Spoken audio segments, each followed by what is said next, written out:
ada Kak Revlin. Sebelah sana. Ada Kak Mary. Kenalin juga pemusik kita.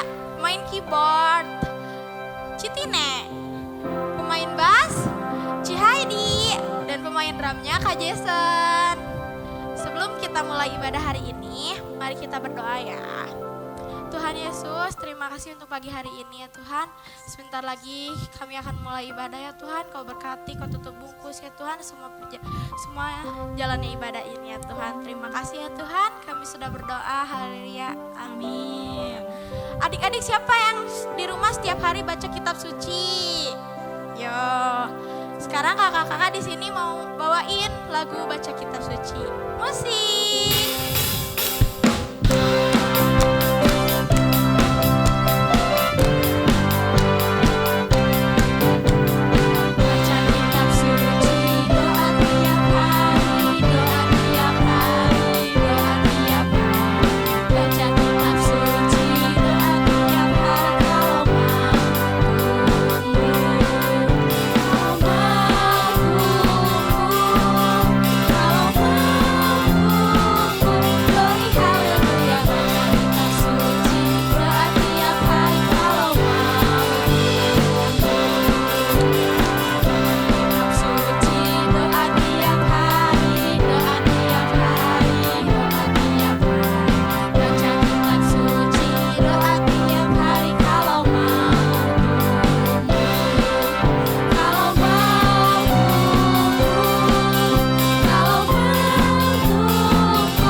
Tapi ku hanya dengar apa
masuk ke dalam firman Tuhan. Siapa di sini yang mencintai Tuhan Yesus? Kita pasti sayang kan sama Tuhan Yesus. Nah, sekarang kakak-kakak di sini mau bawain lagu Aku Mau Mencintai Yesus.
Shalom adik-adik, apa kabar?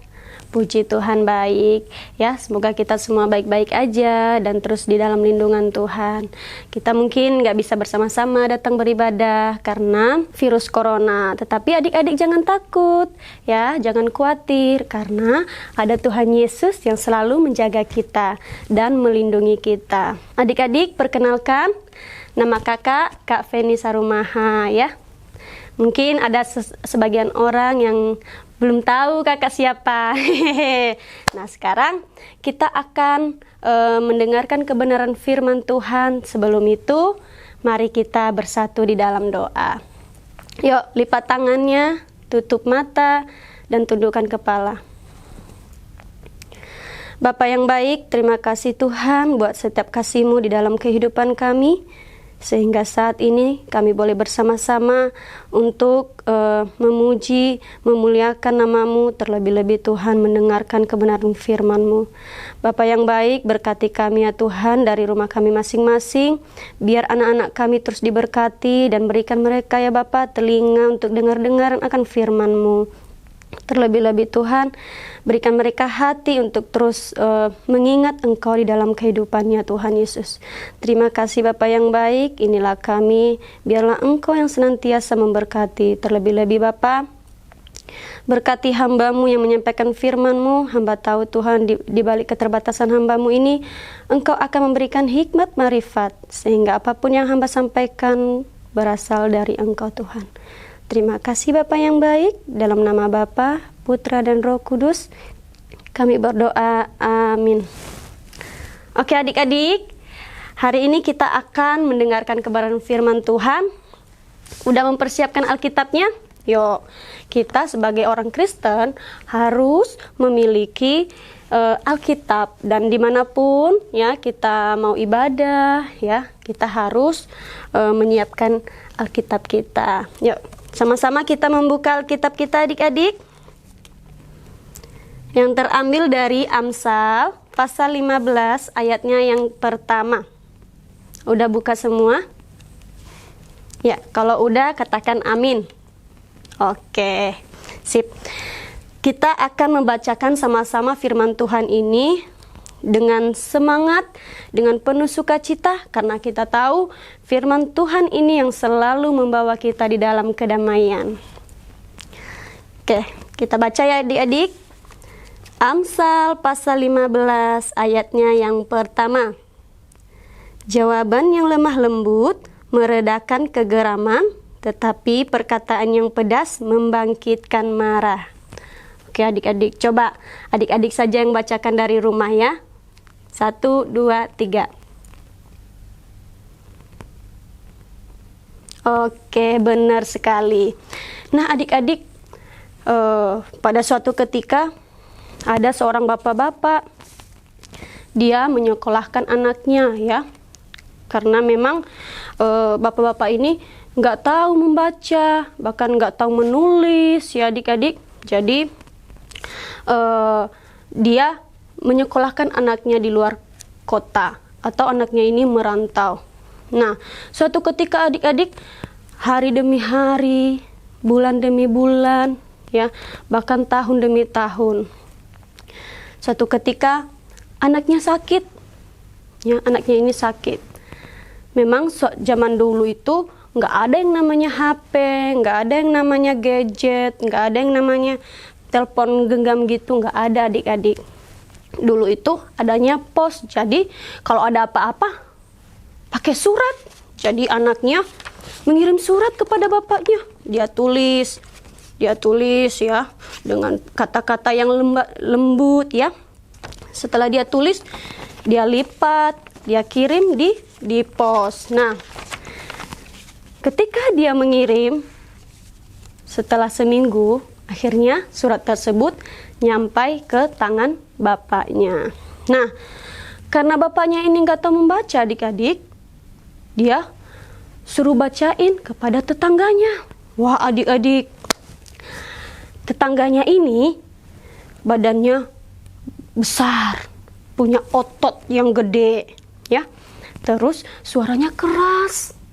Wah, terus bapaknya ngasih surat, ini anak aku memberikan surat, tapi saya tidak bisa membaca, gitu. Dibacakannya dengan lantang. Ya, tetangganya ini membacanya dengan lantang. Ayah, kirimkan saya uang. Saya sedang sakit. Begitu adik-adik. Tetapi ayahnya sedih. Aduh, mengapa anakku seperti begitu? Saya sudah menyekolahkan dia, tetapi dengan segininya dia memperlakukanku. Terus ia pergi berjalan, ya, ketika udah selesai membaca, ia pergi, terus ada temennya, ya, ada temennya, sahabatnya yang dari kecil, katanya gini, Bapak kenapa? Ini dia mengirimkan surat, tetapi dengan hati yang keras, dengan suara yang keras. Ia menyuruh aku untuk mengirim duit. Tetapi sahabatnya ini membaca dengan lembut. Ayah, aku sedang sakit, aku membutuhkan uang. Aku tidak punya uang lagi. Bisakah ayah mengirimkan duit buat aku? Akhirnya, ketika mendengar suara tersebut, ayahnya sedih kembali. Anakku, sungguh malang nasibmu. Nah, ketika telah dibacakan itu, ayahnya langsung bergegas dan mengirim uang kepada anaknya. Nah, adik-adik, sesuai dengan firman Tuhan kita hari ini, yaitu jawaban yang lemah lembut meredakan kegeraman, tetapi perkataan yang pedas membangkitkan marah. Tema kita adalah kelemah lembutan. Nah, adik-adik, kelemah lembutan mungkin tidak asing lagi bagi adik-adik, karena sehari-hari kita bisa melihat orang yang lemah lembut, kita bisa melihat orang yang sangat keras. Nah, ada 2 poin yang kakak tekankan di sini. Yang pertama yaitu perkataan. Yang kedua, tingkah laku. Nah, adik-adik, perkataan kita ini ya bisa menimbulkan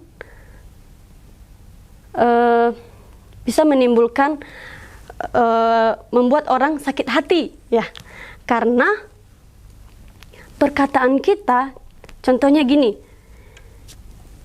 ada satu teman kita yang meminjam buku atau pensil, tetapi kita malah bilang, "Hei, ngapain pinjam-pinjam pensil saya tidak mau."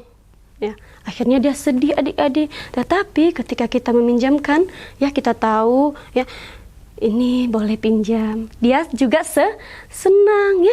Ketika perkataan kita lembut, rendah hati, maka memberikan berkat bagi siapa? Bagi orang lain yang mendengarkannya. Tetapi adik-adik, kalau misalnya perkataan kita kasar, maka orang tersebut juga tidak akan terberkati.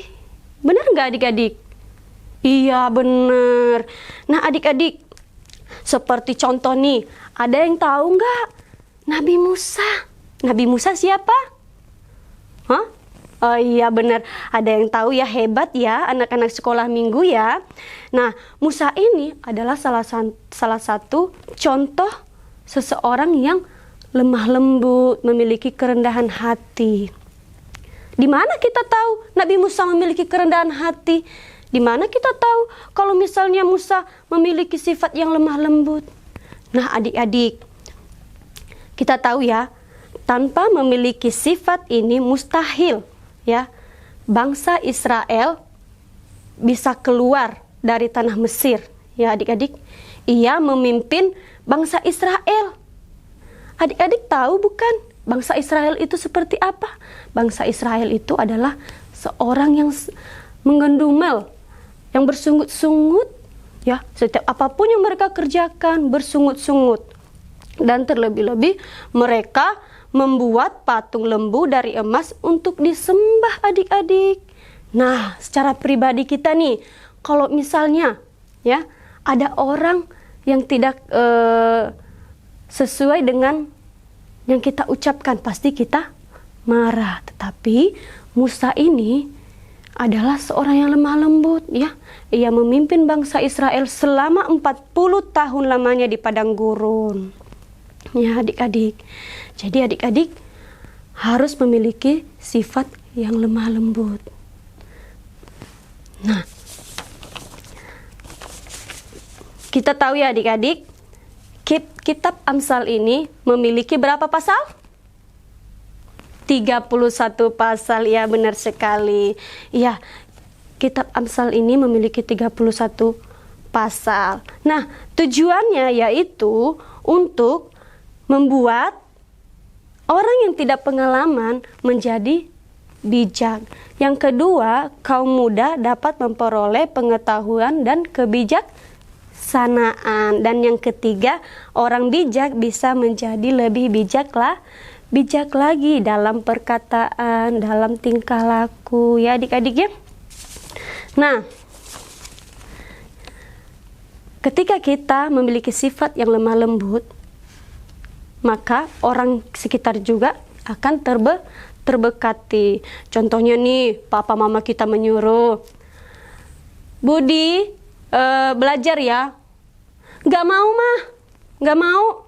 Wah, sangat sedih adik-adik. Jadi ibunya sedih, orang tuanya sedih. Kenapa anakku seperti begitu? Ya adik-adik. Nah, apa yang harus kita lakukan? Kita itu harus menjadi berkat ya, dimanapun kita berada, baik di rumah, baik di sekolah, baik di sekeliling kita harus menjadi berkat ya, karena perkataan kita akan menentukan apa yang akan kita katakan. Benar sekali adik-adik. Kita bisa belajar dari teladannya Yesus. Adik-adik, ketika Tuhan Yesus meninggalkan kuasanya 100%, ya, ia menjadi manusia 100%, yaitu untuk menyelamatkan kita adik-adik. Ia rela dicambuk, rela diludahi, rela disalibkan, ya adik-adik, demi siapa? Demi kita. Karena Yesus memiliki sikap yang lemah lembut, yang memiliki kasih adik-adik. Nah, bagaimana sih kita mau memiliki sikap yang lemah lembut tersebut? Nah adik-adik, banyak sekali ya orang yang suka berkata pedas, ya, yang membuat hati kita sakit. Nah, di sini Tuhan mengajarkan kita untuk terus melakukan hal yang baik di dalam kehidupan kita, ya. Tuhan terus mengajarkan kita bagaimana kita berkata lemah lembut kepada seseorang, ya. Karena perkataan kita akan membangkitkan amarah, ya.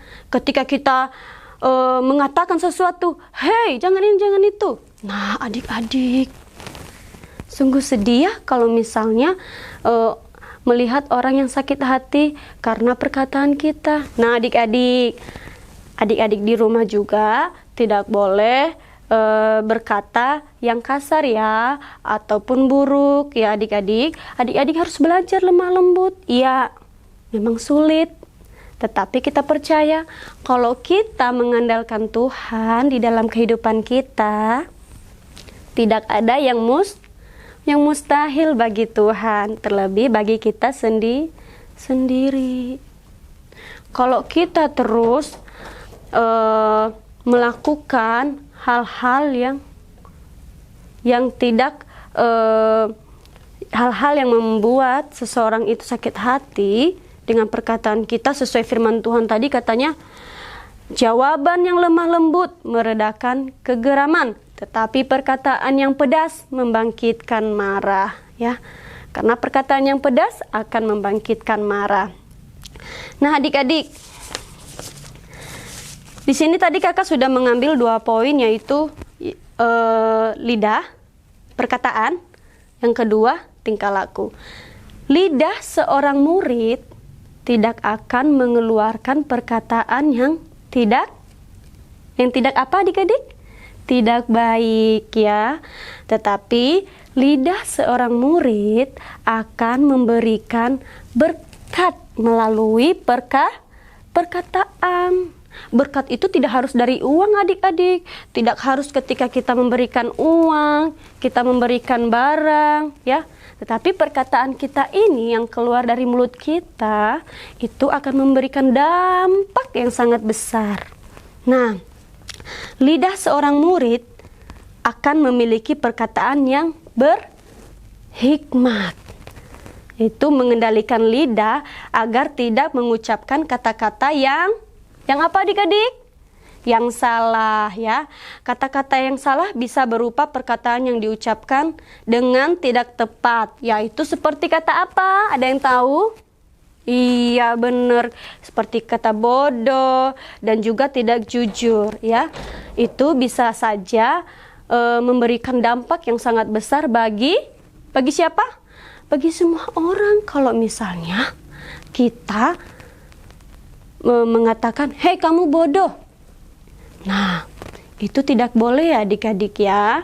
Tetapi meskipun dia memiliki kekurangan, kita harus mengajarkan dia dengan lemah lembut adik-adik, supaya dia juga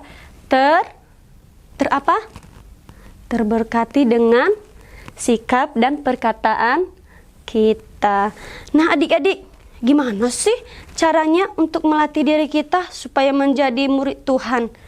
Nah ada 3 hal adik-adik, yaitu telinga. Mana? Coba telinganya mana adik-adik? Coba pegang telinganya. Oke, telinga kita ini harus dilatih untuk mendengarkan kebenaran firman Tuhan ya, dan peka dan benar.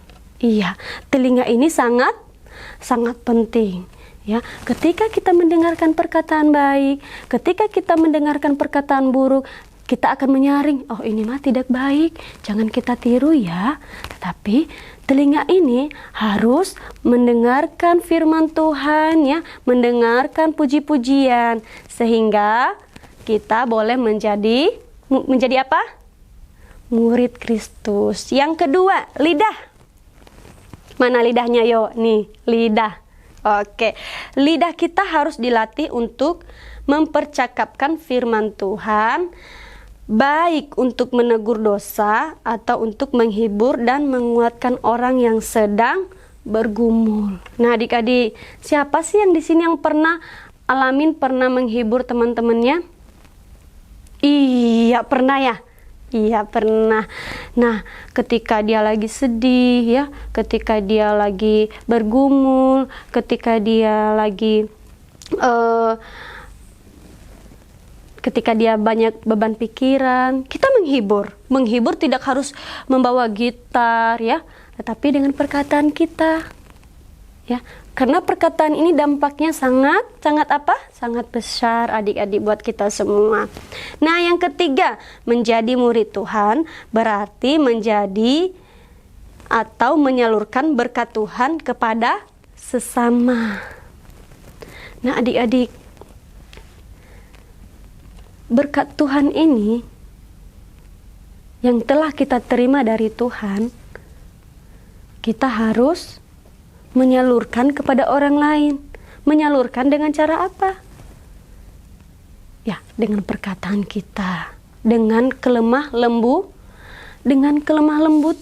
Ya adik-adik, karena kelemah lembutan, ketika kita mengucapkan kata-kata, maka mereka juga merasa senang, merasa bahagia dan sukacita. Nah adik-adik, hari ini firman Tuhan saat ini mengajarkan kita untuk terus melakukan apa yang Tuhan kehendaki dalam kehidupan kita. Yuk kita sama-sama belajar bagaimana kita memiliki sikap yang lemah lembut, perkataan yang lemah lembut, dan juga apa adik-adik? Sikap, iya benar, dan juga sikap yang lemah lembut. Ya, benar. Oke adik-adik, kelemah lembutan juga disebutkan bersama-sama dengan kata roh. Misalnya, roh kelemah lembutan atau roh yang lemah lembut. Iya, oleh karena itu, kelemah lembutan yang sejati lebih dari sekedar sifat luar yang muncul sekali-sekali atau yang bisa luntur. Nah, apaan itu adik-adik? Iya, ketika kita mengucapkan sesuatu hal, ya adik-adik ya, karena roh kelemah lembutan itu udah ada di dalam diri kita. Tetapi bagaimana sih kita mau melakukan apa yang Tuhan inginkan di dalam kehidupan kita, yaitu kita menyampaikan kebenaran firman Tuhan, mendengarkan kebenaran firman Tuhan ya. Terlebih-lebih kita terus membaca Alkitab adik-adik. Ya, karena kita percaya Tuhan Yesus selalu bersama dengan kita. Saat ini adik-adik sedang mengalami sedih karena tidak bisa bersama-sama, ya, tidak bisa datang ibadah, tidak bisa sekolah, tidak bisa bermain dengan teman-teman karena COVID-19. Tetapi adik-adik jangan sedih, ya. Tuhan selalu menghibur. Menghibur siapa? Menghibur kita. Iya benar adik-adik. Tuhan selalu menghibur kita. Jadi adik-adik tetap bersyukur ya. Meskipun di dalam keadaan yang seperti ini, Tuhan selalu melindungi, menjaga kita ya. Dan adik-adik juga setelah mendengarkan kebenaran firman Tuhan ini, apa yang akan adik-adik lakukan? Iya, harus ya. Kita harus belajar. Nggak semua orang bisa, tetapi karena belajar, kita jadi bisa. Nah, adik-adik teruslah mengandalkan Tuhan. Oke adik-adik, kita telah mendengarkan kebenaran firman Tuhan untuk pagi hari ini. Sebelum itu, mari kita bersatu di dalam doa. Bapa yang baik, terima kasih Tuhan. Buat hari ini Engkau telah mengajarkan kami bagaimana kami harus memiliki sikap yang lemah lembut. Engkau mengajarkan kami Tuhan bagaimana kami memiliki kerendahan hati di hadapan-Mu. Terlebih-lebih Tuhan bagi keluarga, baik teman maupun lingkungan kami. Biarlah Tuhan yang selalu melindungi, menjaga, memimpin kami Tuhan. Sehingga apapun yang keluar dari perkataan kami, apapun yang kami lakukan sesuai dengan kehendak Tuhan. Ajarkan kami terus lemah lembut di hadapan-Mu Tuhan, supaya kami boleh menjadi murid-murid Tuhan yang Engkau pakai Bapa. Dan berkati anak-anak kami sekolah minggu, GBI PPLC Tiling ya Bapa. Sehingga dimanapun mereka berada, Tuhanlah yang selalu menyertai, memimpin mereka Bapa. Kami percaya bahwa Engkau selalu menjaga anak-anak sekolah minggu kami. Bahkan Tuhan, Engkau menuntun mereka Bapa. Sehingga ya Bapa, untuk kemudian hari kami boleh bersama-sama untuk mendengarkan, untuk memuji Engkau Tuhan. Terima kasih Bapa yang baik. Di dalam nama Bapa, Putra dan Roh Kudus, kami sama-sama berdoa. Haleluya. Amin. Oke, dah. Sampai jumpa lagi. God bless you.